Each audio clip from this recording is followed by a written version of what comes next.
Appuntamento con il calcio dilettantistico dal campionato di Serie D sino al campionato di prima categoria. Guardiamo il tabellino dei risultati di questa terza giornata di ritorno. Biancavilla batte Portici 1906 1-0, FC Lamezia batte Castrovillari 3-1, Cittanova batte Trapani 3-2, Giarre batte Reale Aversa 1925 1-0, Gelbison batte Licata 3-1, Cavese batte Santa Maria Cilento 4-3. Città di Aciriale batte Rende Calcio 2-0, Troina Paternò 1-1, San Cataldese Città di Sant'Agata 1-1. Ha riposato il San Luca. Come abbiamo detto poc'anzi, la Gelbison continua ad essere leader di questo girone I del campionato di Serie D, in testa con 46 punti, con 41 Cavese ed FC Lamezia, con 40 il Città di Aciriale, 34 punti il Paternò, 30 Licata e Cittanova, 29 punti Santa Maria Cilento, 27 Città di Sant'Agata, 26 punti il Portici 1906, 25 per San Luca e San Cataldese, 23 punti il Trapani, 21 Reale Aversa 1925 insieme al Rende Calcio, 18 punti il Castrovillari, 13 punti il Biancavilla, 12 punti il Giarre, con 16 punti ma con 6 punti di penalizzazione il Troina, attualmente ultimo in classifica con soli 10 punti. Si ritorna in campo domenica prossima, guardiamo il tabellino degli incontri: Cavese 1919 San Cataldese, Città di Aciriale Trapani, Città di Sant'Agata Rende Calcio, FC Lamezia Giarre 1946, Gelbison Biancavilla, Paternò Santa Maria Cilento, Portici 1906 Castrovillari, Reale Aversa 1925 Troina, San Luca Licata, riposerà il Cittanova.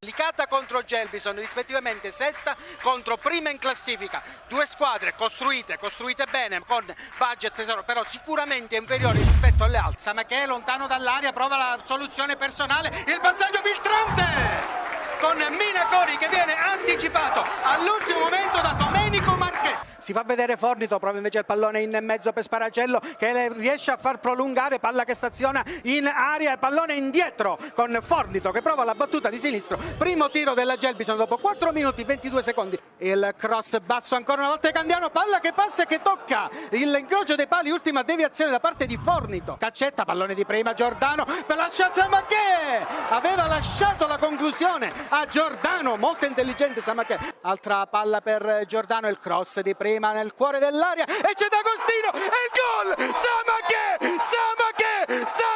Il Licata in vantaggio col suo bomber, il capocannoniere Maliano segna ancora una volta lui, è rimasto di sasso D'Agostino perché è stato sormontato dalla stazza di Samachè. 12° minuto, Licata in vantaggio 1-0 sulla Gelbison.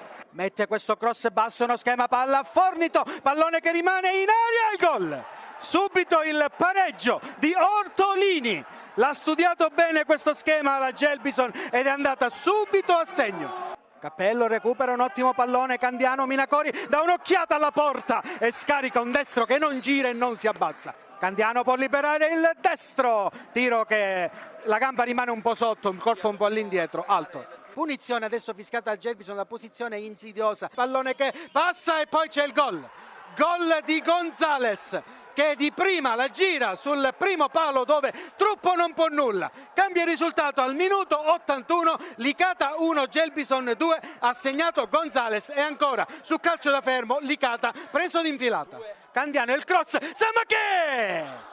Sul primo palo non riesce a centrare la porta, occasione importante per il Licata. Gagliardi prova a far addormentare la palla sui propri piedi, poi serve in profondità Faella che prova il contropiede, Faella le finte su Brunetti, poi desiste, pallone lungo sul secondo palo, Oggiano il colpo di testa e poi il fuorigioco, no, il gol da parte di Gagliardi, ha segnato il 3-1 la Gelbison proprio allo scadere. Il gol di Mattia Gagliardi numero 8 arriva in contemporanea praticamente con il triplice fischio dell'arbitro. Si chiude qua la contesa con la Gelbison che negli ultimi 10 minuti ha buttato all'aria tavolo e carte andando a vincere a Licata.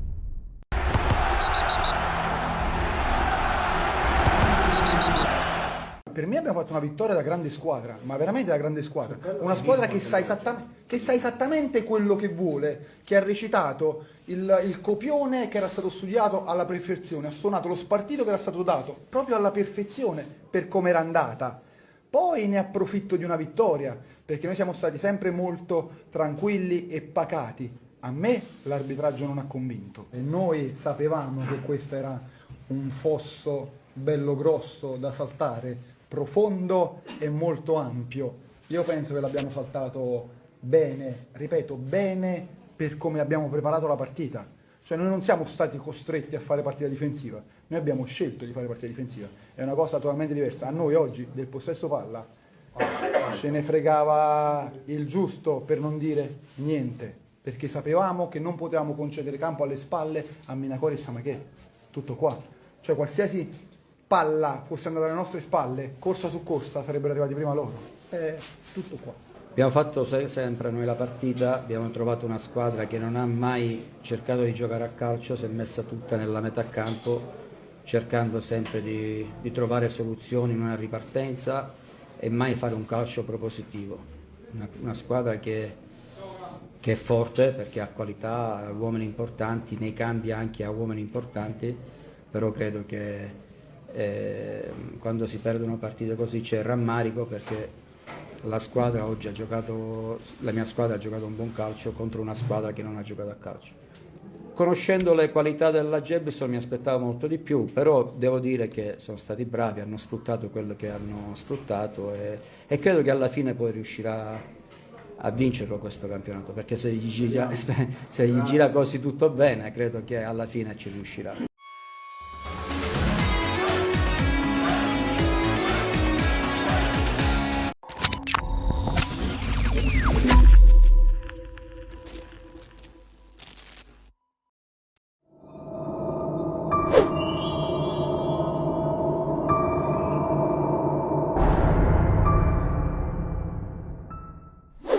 Il Lamezia Terme fa suo il derby calabrese della 22esima giornata di Serie D, battendo in trasferta 3-1 il Castrovillari.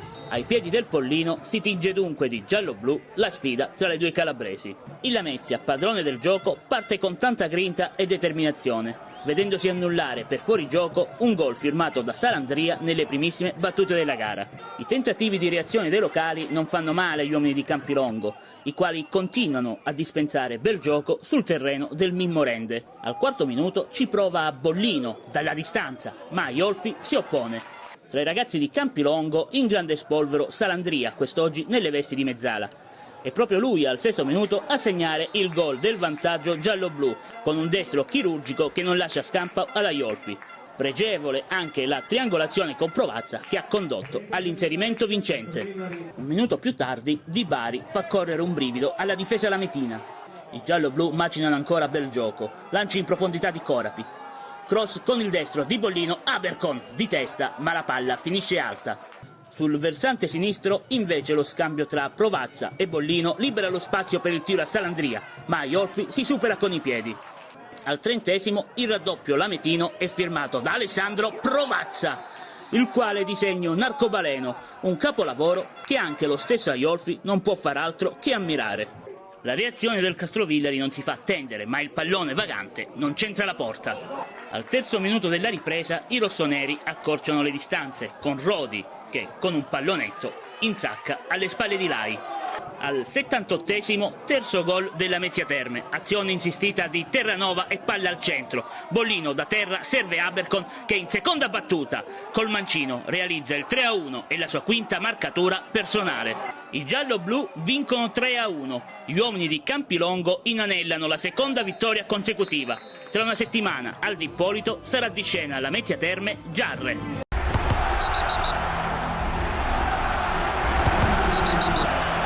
Sì, è una partita convincente, ma anche a tratti anche un po' sofferta, perché specialmente nel primo tempo loro ci hanno fatto un po' soffrire su queste palle, quando erano a 5 ci hanno fatto un po' soffrire su queste palle tagliate in diagonale, dove loro erano bravissimi a portare 2 o 3 uomini e noi facevamo un po' fatica a scalare in certe posizioni, perché tendevamo molto, perché la squadra La squadra mia quando gioca in 4-3-3 gioca molto stretto, quindi corta e quindi riesce, però quando incontriamo queste squadre che giocano a 5 delle volte gli esterni, purtroppo i quinti andiamo a fare un po' fatica.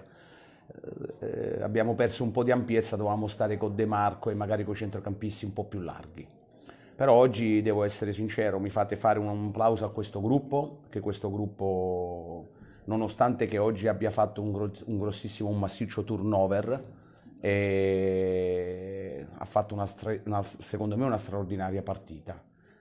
Questo è un gruppo sano, un gruppo che sta venendo fuori bene, ha fatto secondo me, nonostante che oggi avessimo fatto anche un turnover, tutti si sono dimostrati all'altezza, perché poi alla fine questa squadra è forte in tutti gli uomini.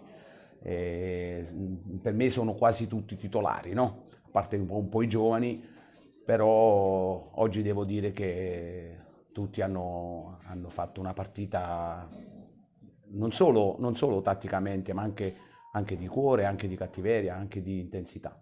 Diciamo che il rammarico più grande è solamente il risultato, perché la squadra per 100 minuti ha tenuto testa alla Lamezia in maniera concreta. Abbiamo creato tanto e purtroppo non siamo riusciti nei momenti cardine della partita ad accorciare poi gli svantaggi, perché già pronti e via abbiamo avuto delle situazioni importanti, poi passano in vantaggio loro. Rincorriamo, abbiamo ancora occasioni e riescono ad andare sul 2-0. Certo che se riuscivamo ad accorciare già il primo tempo, forse il secondo tempo saremmo riusciti anche a metterli più in difficoltà, considerato che poi il secondo tempo la squadra ha fatto un grande secondo tempo come anche il primo, perché devo dire che sono molto contento della prestazione che hanno fatto. Sul 2-1 ero convinto che potevamo riprenderla, devo essere sincero, o perlomeno tenerla aperta fino alla fine, cosa che poi purtroppo per quell'episodio di un rimpallo, un ragazzo colpisce la palla da terra di testa, insomma sono degli episodi che purtroppo a noi sono andati a sfavore, a loro a favore. Bisogna mantenere la calma, e noi sappiamo insieme a tutte le altre squadre che stiamo facendo un campionato per salvarci, dunque dobbiamo partire dalle cose positive di questa gara, non dal risultato negativo, perché comunque tanto di cappello il Lamezia ha un organico insomma importantissimo. Partire da queste basi importanti, cioè la squadra ci crede, la società ci crede, il mister ci crede, i tifosi li ringrazio perché oggi sono stati un qualcosa di meraviglioso, dunque ci credono insieme a noi, tutti assieme dobbiamo salvarci, dai, lottando fino all'ultima giornata.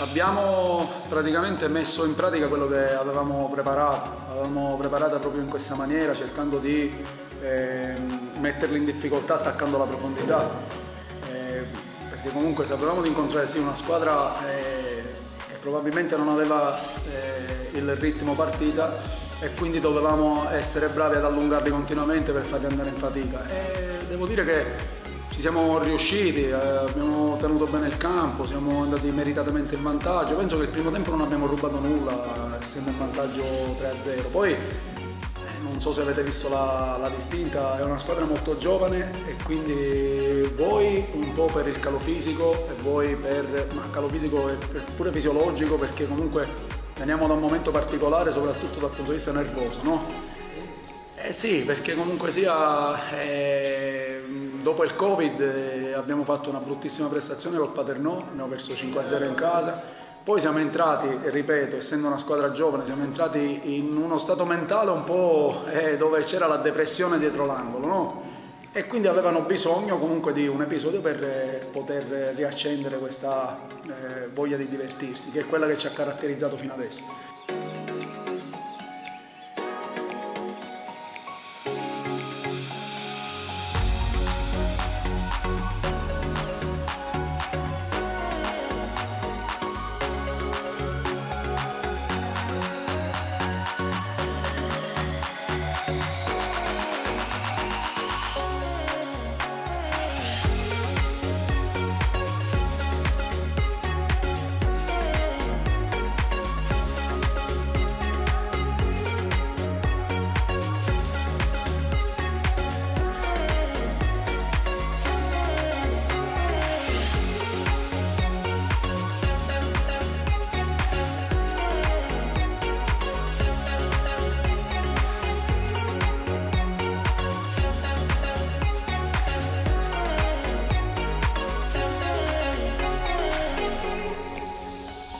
Normale che il Trapani doveva ritornare in partita e l'ha fatto con 2 magie, perché comunque i 2 gol sono 2 Eurogol e quando c'è giocatori di questo calibro comunque li puoi anche subire.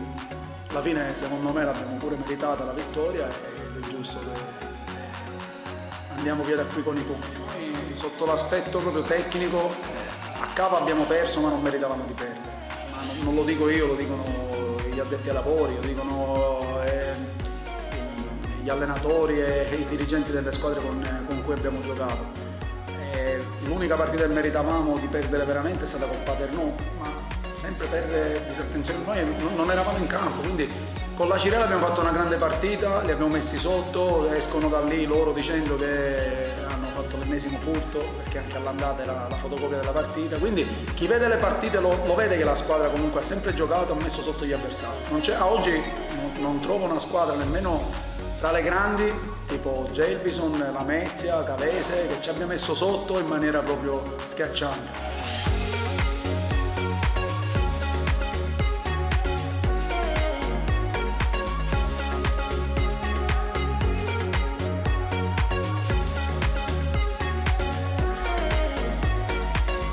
Adesso siamo sereni che dovrebbe essere nuovamente la cosa giusta da fare per riprendere il nostro percorso.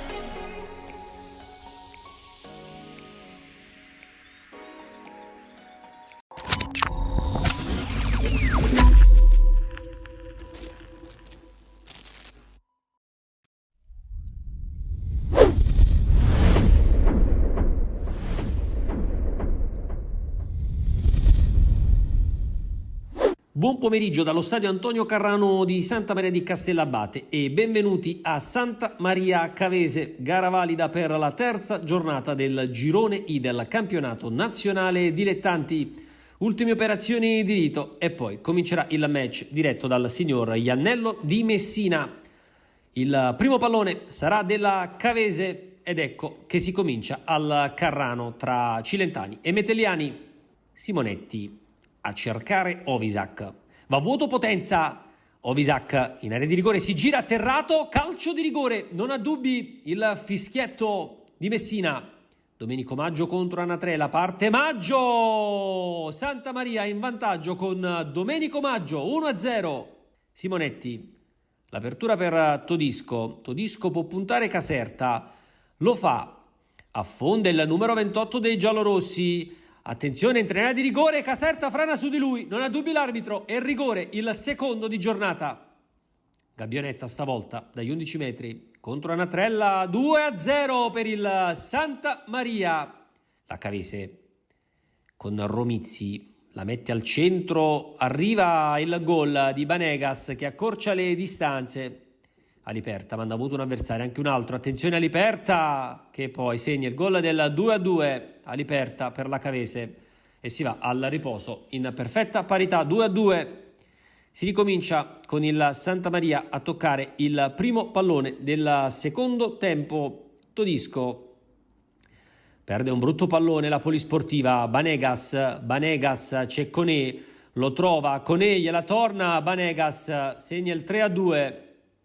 Ancora Cavese, pallone dentro per Allegretti, bravo Grieco, attenzione a Banegas, pallone alto, giallorossi in avanti, adesso con Romano la mette al centro, Ovisac murato dalla difesa mettelliana, ancora Santamaria, Ovisac, attenzione Ovisac, Aliperta, frana su di lui, non c'è nulla, proteste della Santamaria, effettivamente ci è sembrato netto il fallo su Ovisac da parte di Aliperta. Il direttore di gara però ha deciso di non concedere il terzo penalty di giornata.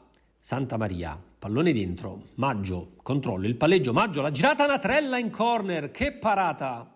Maio la rimette al centro, Maggio, ancora Natrella, cosa gli ha tolto? Santamaria vicino al pari, contropiede con Allegretti fa tutto da solo, Allegretti entra in area di rigore, poi spara alto. Santamaria con De Mattia, entrato da poco, De Mattia la mette al centro, vanno a vuoto 2 difensori, Maggio la difende bene, Maggio, il 3-3 di Domenico Maggio, fa esplodere il Carrano, doppietta di Mimmo Maggio. La Cavese non si arrende, Foggia la rimette al centro, pallone resta lì, ancora i metelliani in attacco, tensione, fallo, calcio di rigore. Parte Allegretti e arriva il gol del 4-3 per la Cavese. Finisce il match del Carrano, vince la squadra ospite. Non ho assolutamente niente da rimproverare. Un piccolo rammarico c'è per non aver giocato, non aver gestito gli ultimi 10-12 minuti del primo tempo come facciamo di solito. Ci siamo fatti prendere un pochino dall'euforia, dalla frenesia, diciamo così. Contro una squadra forte, fatta di giocatori importanti, abbiamo incappato in qualche errore. Quella è l'unica cosa che posso rimproverare, tra virgolette. Finiamo le partite con 5-6 under, la squadra è viva, la squadra gioca bene. Ripeto, per come è andata la partita, per come è andato il tutto, penso che il pareggio era il risultato giusto. Credo che in effetti non ho niente da rimproverare, forse siamo abituati a perdere al 90° contro la Cavese, l'abbiamo fatto all'andata e l'abbiamo fatto al ritorno, però ci serve da lezione, un'ulteriore lezione per il proseguo e cerchiamo di trasformare questa rabbia che abbiamo tutti in corpo in energia positiva per le prossime partite, quello è l'auspicio. Sapevamo che non era una partita semplice, sapevamo che nei primi minuti ci avrebbero messo in difficoltà.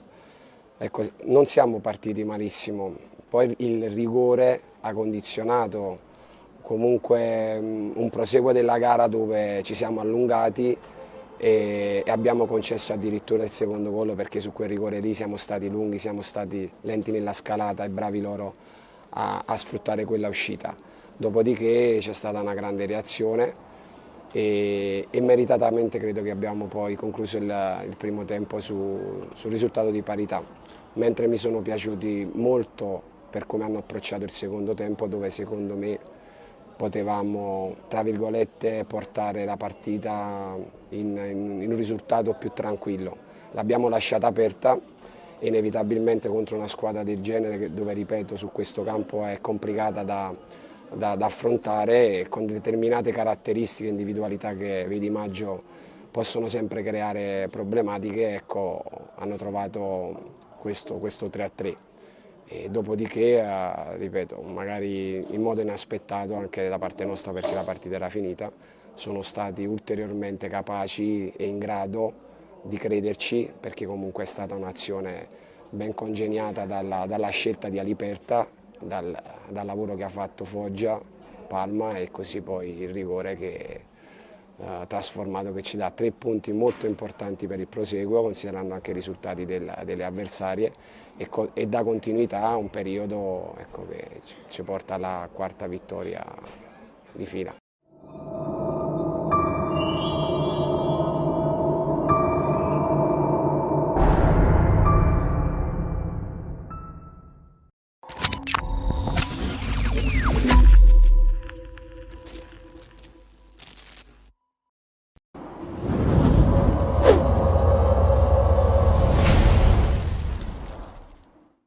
Ben trovati dallo stadio Orazio Raiti di Biancavilla, dove tra poco andrà in scena la gara valida per la 22ª giornata del campionato di Serie D Girone I, la gara tra Biancavilla e Portici, due squadre che vivono un momento parecchio diverso.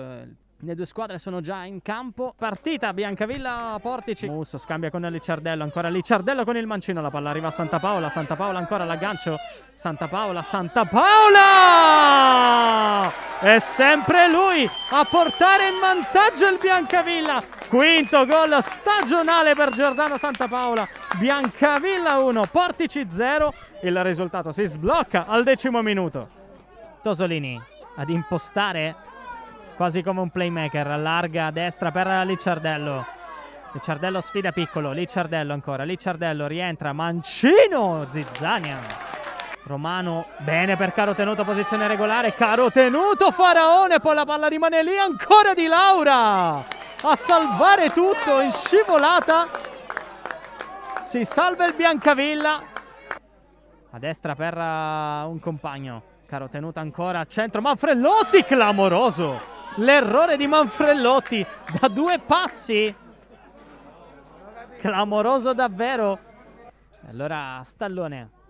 Carotenuto in area, Carotenuto ancora. Carotenuto, sempre molto bravo a liberarsi. Pallone sul secondo palo dove c'è Manfrelotti, il palo a salvare il Biancavilla. Maranzino, attenzione a Romano. Romano scodella dalle parti di Carotenuto, ancora Manfrelotti, Manfrelotti in fuorigioco. Grande occasione per il numero 9 che ha provato a riscattarsi. Scodella per Romano, buono questo lancio del numero 4. Romano ancora, Romano questa volta se ne va. Romano ancora Castagna, Castagna entra in area, Castagna sul secondo palo. Altro errore clamoroso di Scala. Manfrelotti si gira, Faraone. In bello stile Manfrelotti con questa rovesciata. Marino incespica sul pallone, allora favorisce il break di Licciardello. Licciardello ancora, Licciardello la sterzata ancora, Licciardello se ne va anche Calvanese, Licciardello se ne va a tutti ma non riesce a servire Liukkonen e soprattutto c'è il ritorno perfetto di Carotenuto. Altra opportunità per il Portici con Filogamo. Filogamo, non c'è fallo, Romano entra in area, Romano alto sopra la traversa. C'è stata però la deviazione, sarà calcio d'angolo. Marino il cross in area, Manfrelotti ancora per Pisani. Pisani ribattuto, Scala il cross sul secondo palo, il colpo di testa di Romano, il palo! Palo del Portici! Chiaramente il Portici meriterebbe il pari. Manfrelotti prolunga dalle parti di Pisani, traversa ma c'è fuori gioco. Comunque non entra mai questa palla oggi. Non entra mai questa palla oggi. Adagi. Adesso sì, finisce Biancavilla Portici 1-0. La 22esima giornata del girone I di Serie D. Match winner e man of the match Giordano Santapaola con il suo gol al 10° minuto del primo tempo regala una vittoria preziosissima agli uomini di Ferraro.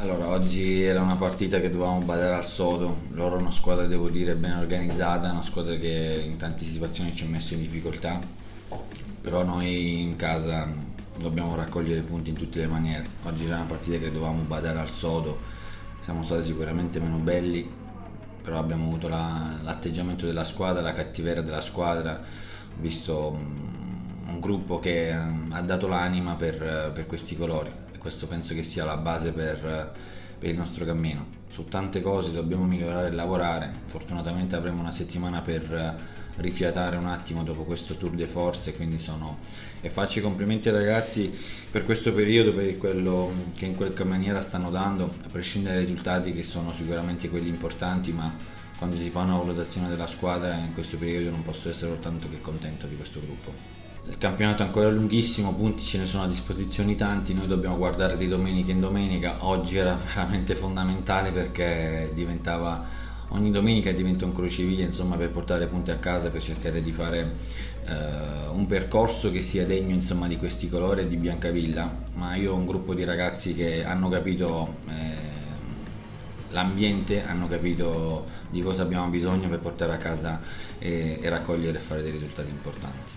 Quello che dobbiamo fare è questo atteggiamento, portarcelo avanti fino in fondo, e che con questo atteggiamento sicuramente diremo la nostra fino alla fine. Finalmente ci sarà la settimana tipo, finalmente ci voleva, perché si è giocato in in 2 settimane 5 partite e poi dopo si va ad affrontare la capolista. Come lavorerete? Sicuramente più sereni dopo questa vittoria. No, abbiamo bisogno intanto di recuperare energie perché, come ho detto prima, i ragazzi sono spremuti veramente fino all'osso, hanno dato tantissimo e cercheremo di abbiamo più tempo per preparare questa gara in maniera molto più dettagliata, cosa che purtroppo non abbiamo avuto adesso. Abbiamo tempo per recuperare anche qualche altro giocatore, energie. Insomma, oggi era per noi veramente vitale, ossigeno puro, insomma, in virtù di questa anche trasferta importante che ci attende.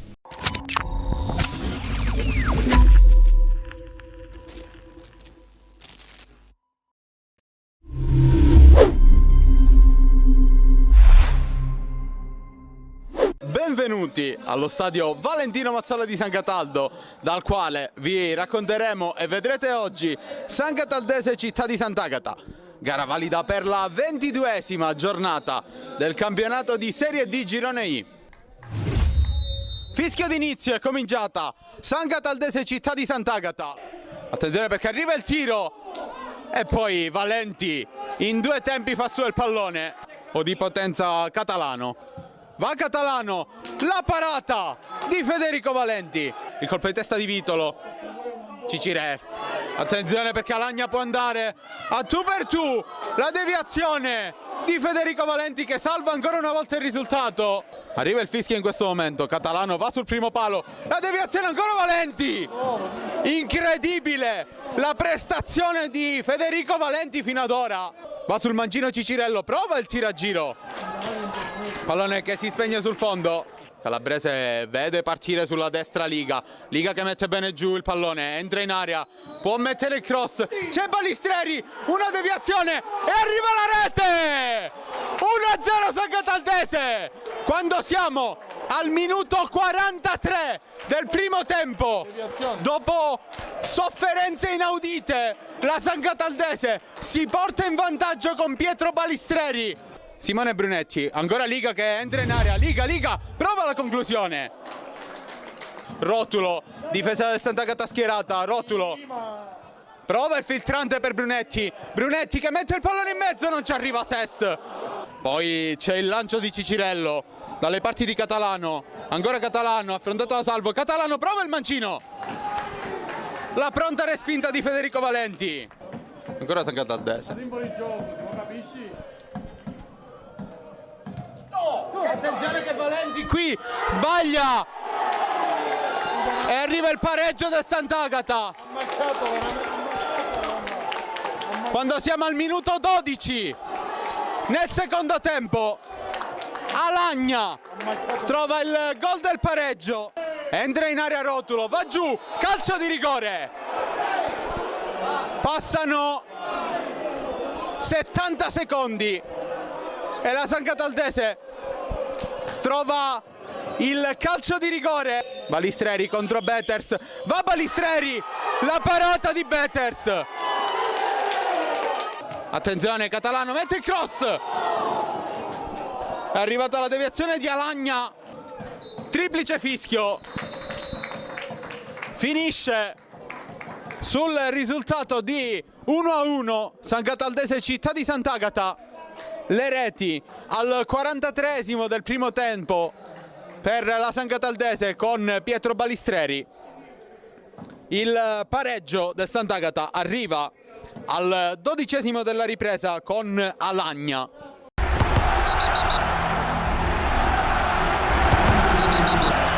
Quando è iniziata la partita è vero che il Sant'Agata ha mancato delle occasioni, ma anche noi le abbiamo mancate. Dobbiamo dire che c'è stata una bella partita. Hanno giocato loro e abbiamo giocato noi. Hanno avuto le occasioni loro e le abbiamo avute noi. Poi nel secondo tempo siamo entrati, all'inizio abbiamo mancato qualche palla gol, poi c'è stato l'episodio del calcio di rigore.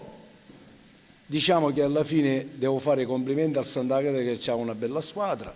Noi abbiamo giocato la nostra partita, il pareggio è giusto. Io dove mi sto incavolando, sapete qual è?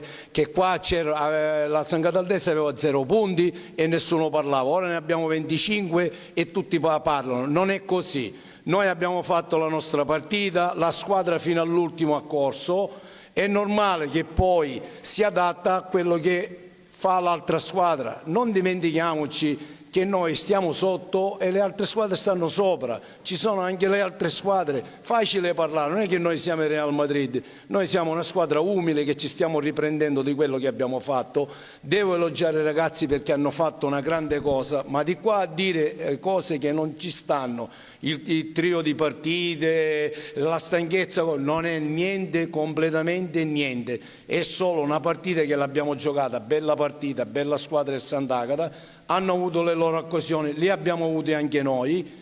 Noi eravamo in vantaggio, non vi dimenticate che noi abbiamo subito il pareggio su una papera nostra, su un infortunio del nostro portiere, non vi dimenticate che noi abbiamo sbagliato un calcio di rigore, bravo il loro portiere. Di che cosa stiamo parlando, per favore, dai.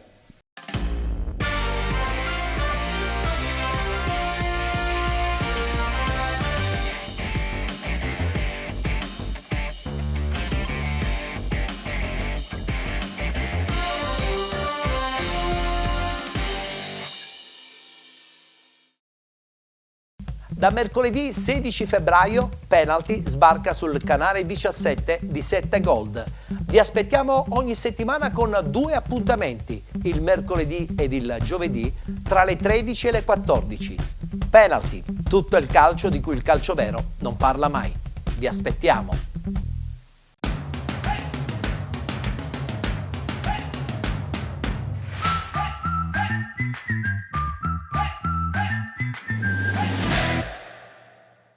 Si è giocata la terza giornata di ritorno, guardiamo subito il tabellino dei risultati. Castellammare batte Cus Palermo 2-0, Don Carlo Misilmeri batte Casteltermini 1-0, Parmonval batte Dolce Onorio Marsala 1-0, pareggio tra Mazzara Calcio e Mazzarese .2 0-0, Canicattì batte Monreale 3-2, Nissa FC Enna Calcio 0-0. Pareggio tra Oratorio San Ciro e San Giorgio Acragas 2018 ed infine Profavara batte Unitas Sciacca 2-1.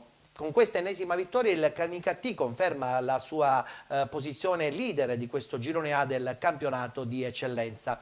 La troviamo infatti in vetta con 42 punti, 37 Don Carlo Misilmeri, 34 Acragas 2018, 30 punti il Castellammare, con 29 punti Nissa ed Enna Calcio, 28 Oratorio San Ciro e San Giorgio insieme al Profavara, con 27 punti Mazzarese .2, 24 per il Mazzara, 23 punti Unitas Sciacca, con 21 punti la Parmonval, 12 punti Casteltermini insieme al Monreale. Chiudono Dolce Onorio Marsala con 9 punti ed il Cus Palermo con 8. Si ritorna in campo domenica prossima, domenica 13 febbraio, questo è il tabellino degli incontri: Cus Palermo Profavara, Parmonval Mazzara Calcio, Acragas 2018 Dolce Onorio Marsala, Canicattì Casteltermini, Don Carlo Misilmeri Castellammare, Enna Calcio Oratorio San Ciro e San Giorgio, Mazzarese .2 Monreale, Unitas Sciacca, Nissa FC.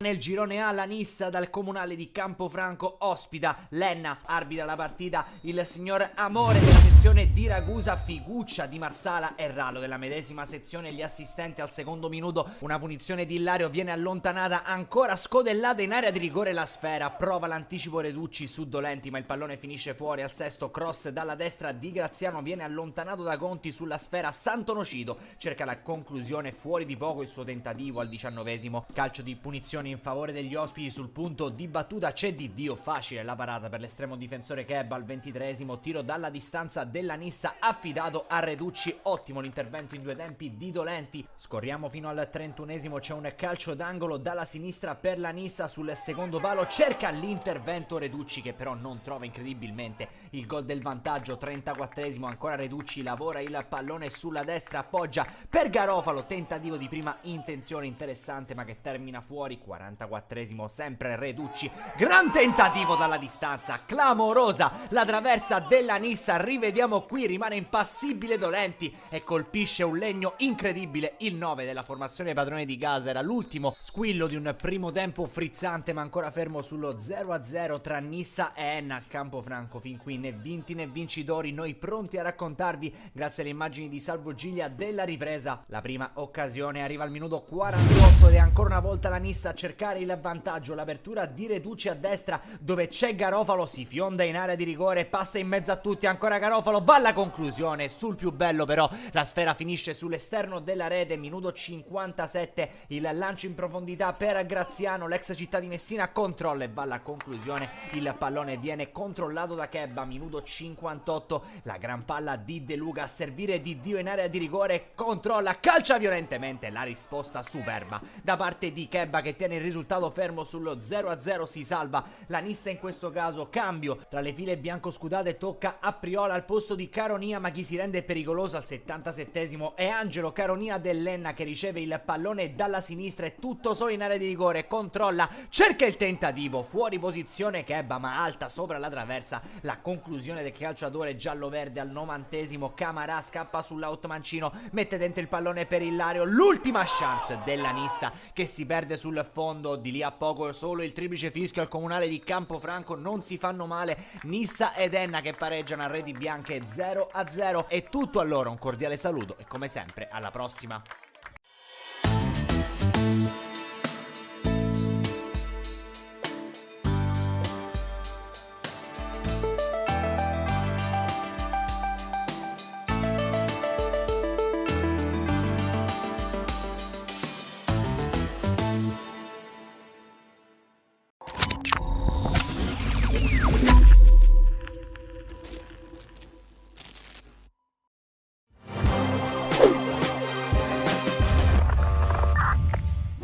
Undicesimo risultato utile consecutivo per la Don Carlo Misilmeri. La formazione di Sasautro ha battuto per 1-0 il Casteltermini dopo una partita particolarmente sofferta ma con tante palle gol. Già al terzo minuto Di Giuseppe sfiora la rete mandando la palla di poco a lato. La risposta del Casteltermini arriva sugli sviluppi di un calcio di punizione con il tiro di Brelli bloccato da Zummo. Tra il 17esimo e il 20esimo minuto vengono annullati 2 gol alla formazione di Mister Utro. Prima Giuliano in sacca di testa ma in fuorigioco. Al 20esimo minuto invece l'arbitro annulla un gol a Cerniglia chiamando un fallo sul portiere. Al 28esimo minuto ancora la Don Carlo Misilmeri si fa vedere in avanti con Lucera, la sua conclusione però viene deviata ed è facile preda per il portiere. Al 34esimo invece doppia occasione per i biancorossi, prima Cardinale manda di poco al lato, poi Di Giuseppe su assist di Concialdi trova la respinta di piede del portiere. Prima dell'intervallo doppia occasione per il Casteltermini con Mariano Cordaro, prima il tiro è facile preda di Zummo, poi la sua conclusione termina alta sopra la traversa. Nel secondo tempo arriva al 21esimo minuto la prima palla gol con Di Giuseppe che non c'entra lo specchio della porta, l'antifona per il gol che arriva al 28esimo minuto con un colpo di testa per Di Giuseppe e il sesto gol stagionale. Poco più avanti, la Don Carlo Misilmeri prova ancora a farsi vedere in avanti con Lucera, ma l'arbitro sanziona la posizione di fuorigioco del numero 7 che insacca ma a gioco fermo. Nel finale il Casteltermini va vicino al pari con la conclusione di Silla che sfiora il palo alla sinistra di Zummo. Per il Misilmeri è l'11esimo risultato utile consecutivo, 37 punti e secondo posto in classifica per i biancorossi che tra 7 giorni torneranno a pieno stoppa contro il Castellammare.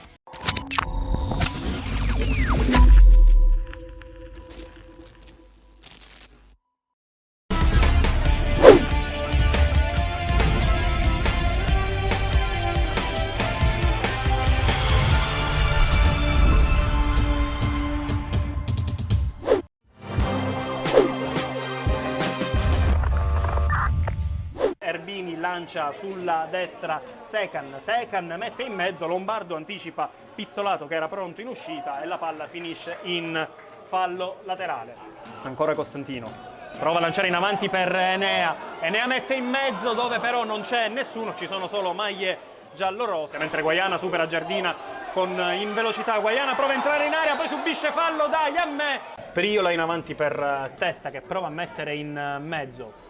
Palla colpita di testa da Erbini che trova Secan tutto solo, ancora Erbini, prova a saltare il numero 3 del Mazzara, Erbini, poi mette in mezzo, c'è Testa che conclude indisturbato, Secum gioca corto per Erbini poi salta l'Amraoui ed entra in area, prova a mettere in mezzo, Zerillo buca, Testa, ma in spaccata Vincenzo Lombardo salva i suoi, Erbini prova a saltare Zerillo, ci riesce, Punzi su Erbini che cade in area di rigore.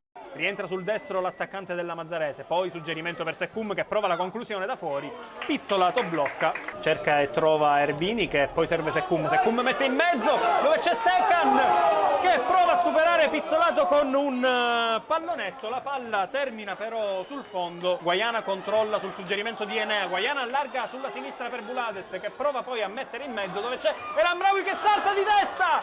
La Mazzarese difende il pallone al limite dell'area, poi il tiro da fuori di Costantino, Maniscalchi poi prova ad allargare sulla sinistra per Bulades che appoggia però comodamente, palla in avanti nella zona di Testa stavolta. Testa prova a lanciare Secan che mette a terra, poi prova a superare Punzi e Pizzolato, ancora Mazzarese in proiezione offensiva, Priola per Secan che serve Testa, ci prova da fuori il numero 11. Questo suggerimento di Maniscalchi per El Amraoui che prova a mettere in mezzo nella zona dove c'è Bulades che salta più in alto di Cicala. Punzi di testa prova a servire Costantino che mette giù in area di rigore. Costantino indietro per El Amraoui, palla messa in mezzo. Secan può provare a lanciare Testa, si fa male Lombardo nell'inseguirlo. Poi Testa prova il pallonetto e palla che esce di poco. Lancio sulla destra per Testa che prova a superare Zerillo, bravo a chiudere. Il rinvio di Zerillo però sui piedi di Erbini che si invola verso l'area di rigore. Arriva la chiusura di Enea e l'arbitro concede un calcio di rigore.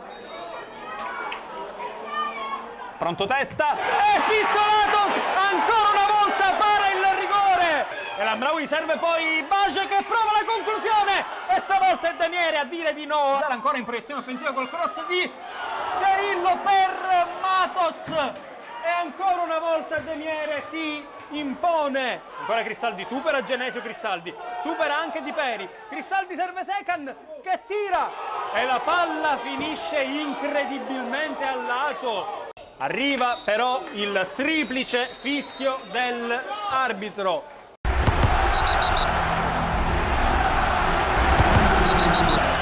L'abbiamo sicuramente interpretato in un modo un pochettino particolare, nel senso che avevo chiesto ai ragazzi il primo tempo di fare molto possesso palla, ci eravamo riusciti, avevamo creato anche qualche palla gol e poi avevo detto che nel secondo tempo con qualche cambio, facendolo più in velocità con Elton e con qualche altro ragazzo, volevo tentare di vincere la partita. Abbiamo fatto sicuramente quello che mi era prefisso, ci eravamo anche riusciti, però abbiamo sbagliato per l'ennesima volta un calcio di rigore e al 93esimo abbiamo sbagliato un gol con Segan che era quasi fatto, il portiere era pure fuori dai pali. E ho detto al ragazzo che doveva andare ancora avanti e di piatto metterlo giusto, però si inventano delle cose diverse, ma io non sono tanto arrabbiato per oggi, sono tanto arrabbiato per la settimana scorsa perché non possiamo perdere la partita con Marsala in casa sicuramente. Se oggi perdo pure con Mazzara, anche se ho avuto tante palle gol, ci può anche stare, ma dovevo vincere con Marsala. Secondo me abbiamo sofferto parecchio il primo tempo, dove la Mazzarese ha tenuto l'iniziativa, aveva preparato la partita in un certo modo ed è riuscita a farlo. Noi l'abbiamo preparata in un certo modo e invece non ci siamo riusciti. Abbiamo dovuto adattarci un po' a quello che ci hanno imposto gli avversari. Nel secondo tempo abbiamo cambiato qualcosa in campo, abbiamo cambiato la posizione, siamo passati in centrocampo a 3, in centrocampo con il trequartista, quindi in centrocampo a rombo, abbiamo insomma le due punte, abbiamo cambiato un po' l'assetto e siamo andati decisamente meglio. Diciamo che abbiamo avuto anche noi le nostre occasioni. Diciamo che il Mazzara ha avuto l'occasione più importante sulla Mazzarese sul calcio di rigore che non c'era assolutamente. Sono contento di quello che hanno fatto i ragazzi perché soprattutto sotto l'aspetto agonistico, della lotta, del cuore, abbiamo fatto una buona gara, abbiamo trovato una squadra comunque che ha fatto molto bene. Direi che il pareggio alla fine è un risultato giusto.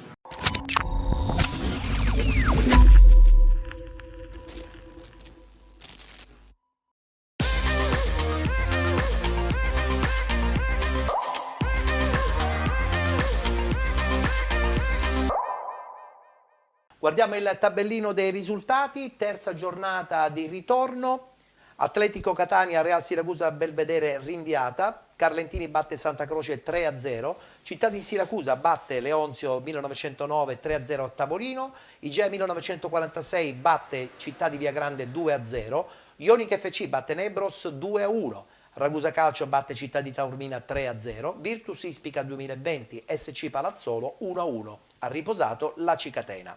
In testa abbiamo il duo Ragusa e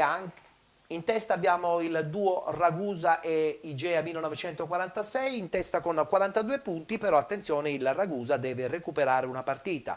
Con 36 punti la Ionica FC, 31 per il Carlentini, 27 Città di Siracusa, 26 Città di Taormina, 24 Nebros, 22 Palazzolo, 19 punti per la Leonzo 1909, 18 la Cicatena, 17 Virtus Ispica 2020, 14 punti per il Real Siracusa Belvedere, 10 punti per il Santa Croce, 9 per il Città di Viagrande, chiude la classifica l'Atletico Catania con 0 punti. Si ritorna in campo domenica prossima, eccolo qua il tabellino degli incontri: Città di Taormina Atletico Catania, Acicatena Virtus Ispica 2020, Città di Viagrande Ionica FC, Leonzio 1909 Ragusa Calcio, Nebros Carlentini, Santa Croce Città di Siracusa, Palazzolo Igea 1946, riposerà il Real Siracusa Belvedere. Mercoledì 2 recuperi, Ionica FC Carlentini e forse Leonzio 1909 Real Siracusa Belvedere.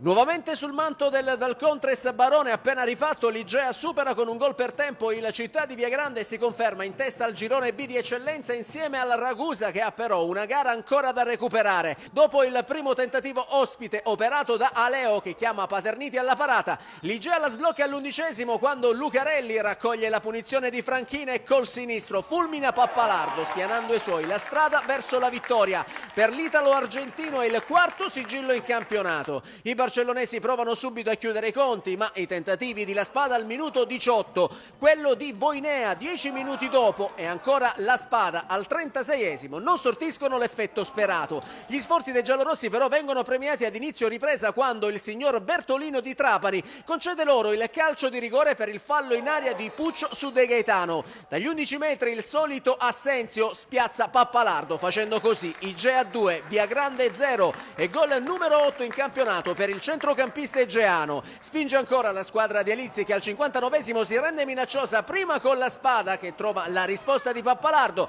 e poi con Lucarelli che sulla ribattuta tenta l'acrobazia non trovando lo specchio della porta. L'estremo del Viagrande si fa trovare pronto anche sulle conclusioni di La Spada al 75° e di Bucolo 2 minuti più tardi. Gli ospiti tentano comunque di venire fuori dal guscio provandoci con il neoentrato Palma, che al 77° strozza troppo il destro che si perde sul fondo e con Talotta un minuto dopo il cui tiro finisce di poco alla sinistra di Paterniti. L'ultima emozione della gara è ancora di marca egeana con Bucolo che manda alto sulla traversa il cross dal fondo di Assenzio. Con questo successo il 13° in campionato, il 7° casalingo, l'Igea sale in classifica a quota 42 punti e si conferma in testa al girone insieme al Ragusa, mentre il Città di Viagrande rimane in penultima posizione con 9 punti.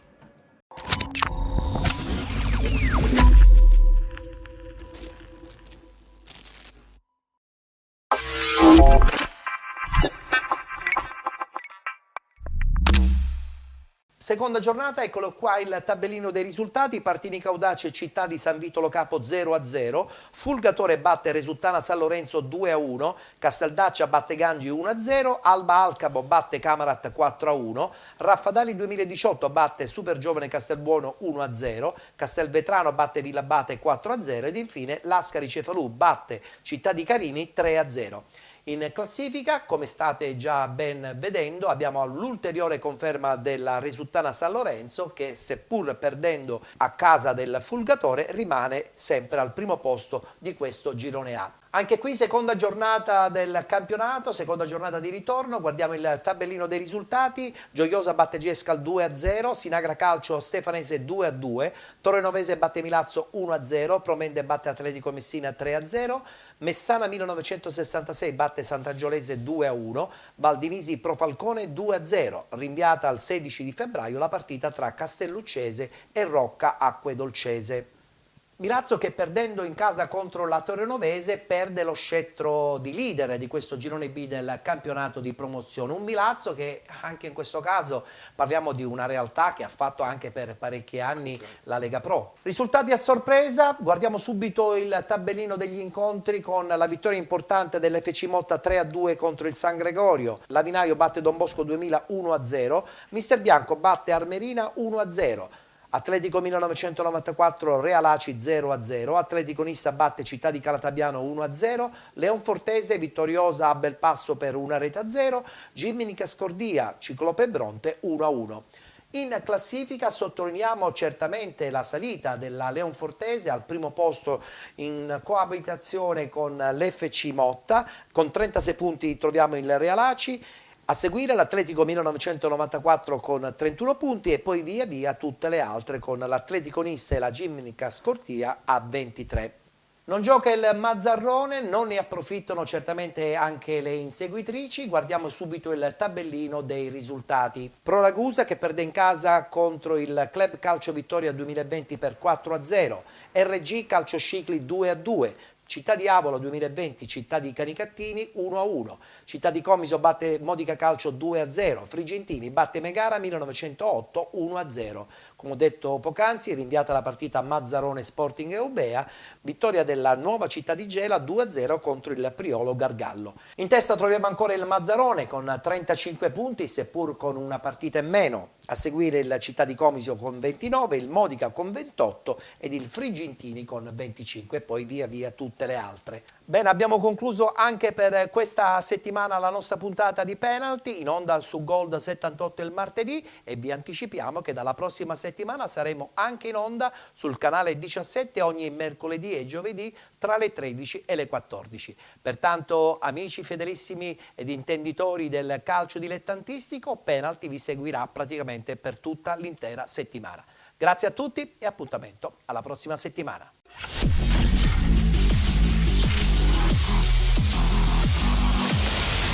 Thank you.